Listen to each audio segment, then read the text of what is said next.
stop normalize child marriage? Huh? Why so many teenagers getting married earlier nowadays? I think I need to discuss this topic with my friends.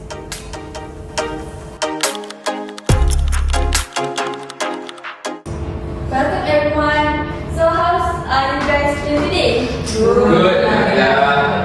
Okay, first of all, I would like to say thank you for coming to today's discussion. We're going to discuss the issue of child marriage and how we can effectively address it using a structured problem-solving approach. Let's begin with step 1.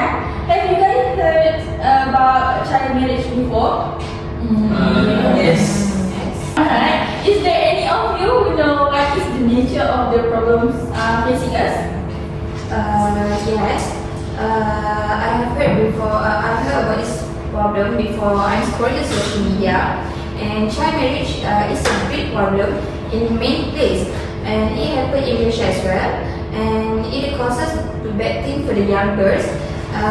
They need to stop their education. They need to contribute to the health problem, and also it causes to keeping the families poor. For example, what I read in the news, the online news.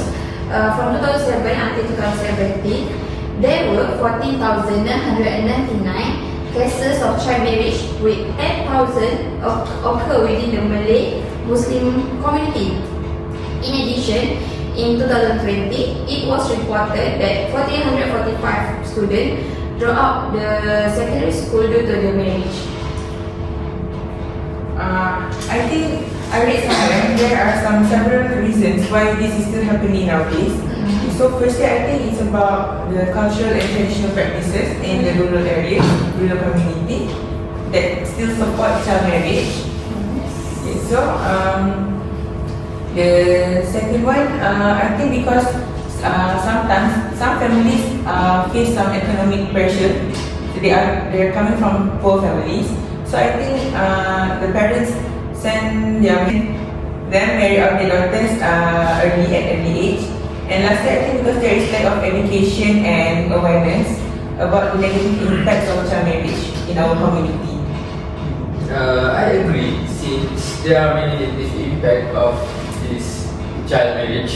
I think we need to find a solution on how we can reduce the number of child marriage. Besides, we need to increase awareness and education about the bad effects of child marriage. Not only that, we also need to help communities find ways to find other ways that respect children's rights. Alright, since we already understand our problem, the obstacle and the goal in step 1, now we move to step 2. Let's discuss what might be done to solve the problem. Maybe we can brainstorm and each of us can suggest one solution. I think we can start with educating the community through community education programs such as awareness campaign, community workshop, and school programs to teach people about the harms of child marriage and why it's important to keep girls in school so that they can get a quality education. But in my research and in my opinion, maybe the government can provide economic incentive to families so they can delay the marriage and keep their daughters in school. This can prevent poor families from marrying off their daughters and lead to their economic problems. Yeah, and I think before anything else, maybe our country need to strengthen and enforce law that set the minimum age for marriage at 18. This way, at least the girl can finish school first.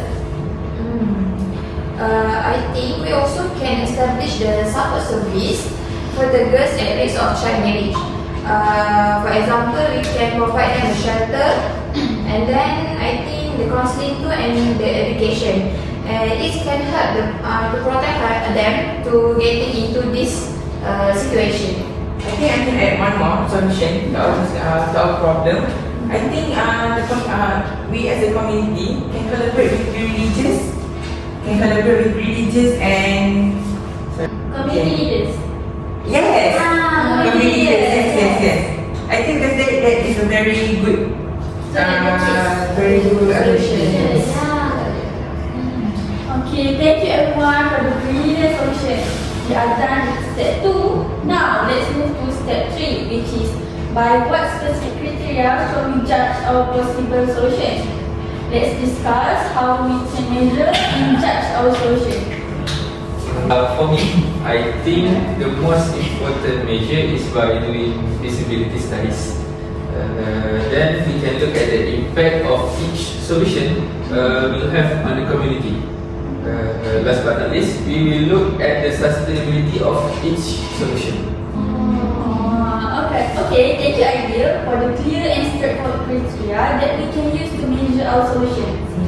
With that, we can finish discussing step 3. Now, let's move to step 4, which is what are the relative merits of our possible solution. At this step, we need to choose the 3 best solutions and compare each solution using the criteria that we already discussed. Alright, and now, frankly speaking, for community education programs, I think the advantage are high feasibility and high impact because they are existing community structure and can change the long-term attitudes. The disadvantage is that it may take time, ongoing effort to be sustainable. Any opinion? For support service, the advantage are high. Impact because they provide direct support to at-risk girls.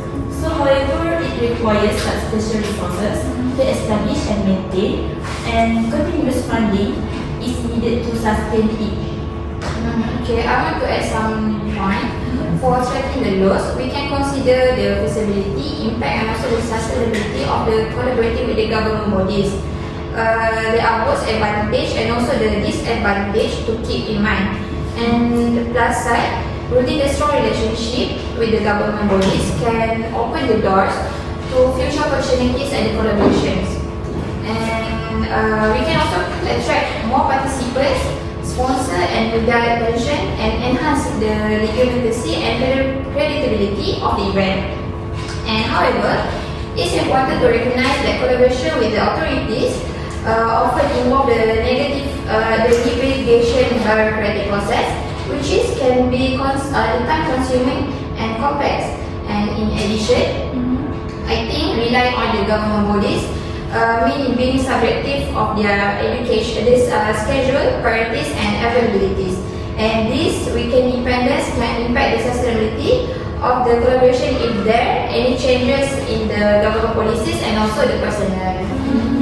Well done. Thank you, Sophia, Zoya and Diana. I think all of us agree that the 3 solutions that we are discussed are the best for helping reduce child marriage in our community, right? Yes.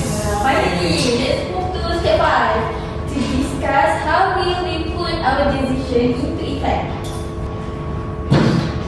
So, my plan for implementing all the solutions that we already discussed just now, especially for community education program, we can include creating educational materials to different communities, to cater different communities such as the parents and the teenagers. Maybe we can do some materials in terms of brochure or in internet, we can post it. And then the second one, I think maybe we can also train some local volunteers, teachers and community to deliver the programs in school or other places. Maybe we can collaborate with the school counsellor so that they can do workshop or talk to the students at school or the community. And lastly, I think we can organize an event like workshops or an online webinar where we discuss this topic with experts from different backgrounds such as from psychology, the analysts or anything. And at the same time, we can use social media campaigns to spread the awareness. What do you guys think? For Sophia and Zoo, our plan for academic incentive includes securing funding from government, NGOs and international organizations. Yeah, so we will create a transparent and efficient system to distribute incentive and inform communities about the available incentive and how to assess them. And we we will track the usage and impact of the incentive to ensure they are achieving the desired outcomes. For me and Diana, I think our plan for legislation and enforcement, the best solution for reducing child marriage through legislation and enforcement is to establish and enforce a clear legal minimum age for marriage at 18 without exceptions, combined with strict penalties for violators. And I think this approach should be supported by the regular training program for law enforcement, and nationwide public awareness campaign are essential to educate the communities about the legal for the age marriage, the effect of the child marriage of the teenagers. And I think the greater confidential reporting, we can provide the legal aid and support service for the victims, will further ensure that law's effectiveness. And I think the regular reviews and update for the legislation and enforcement practice will help address any emerging challenges and maintain the law's impact to the child marriage. Okay, thank you guys. So today I want to conclude our session today. We have finished step 1, step 2, step 3, step 4 and step 5. For step 1, we have got why the problem that facing us, which is cultural and traditional practice and economic pressure and lack of education. Okay, the goals that are for our problem today is reduce the number of child marriage. We need to reduce the number. And then we need to increase awareness to all community, right? Okay, next step 2. Step 2, the solution. So the solution, number 1 is enforce law. Next, establish a support service and collaborate with community leaders. Then provide economic incentive. And the last one is community education program. Okay, number 3. In number 3, we got 3 ideas here. Number 1 is feasibility studies. Number 2 for impact. And number 3 is sustainability. So next, step 4. Step 4, we got 3 also. And the number 1 is community education program, which is high feasibility. Number 2, support service.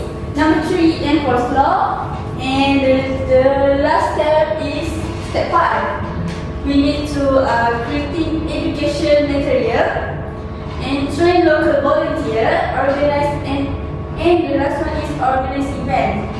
Other than that, economic incentive, which is NGO and government, and there is about law, we need to legislation and enforcement.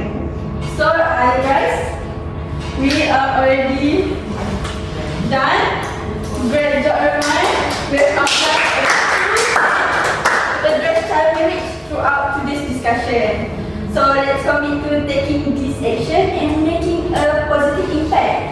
So again, thank you all for your valuable contribution. Let's stay in touch and track our progress as we move forward with this initiative.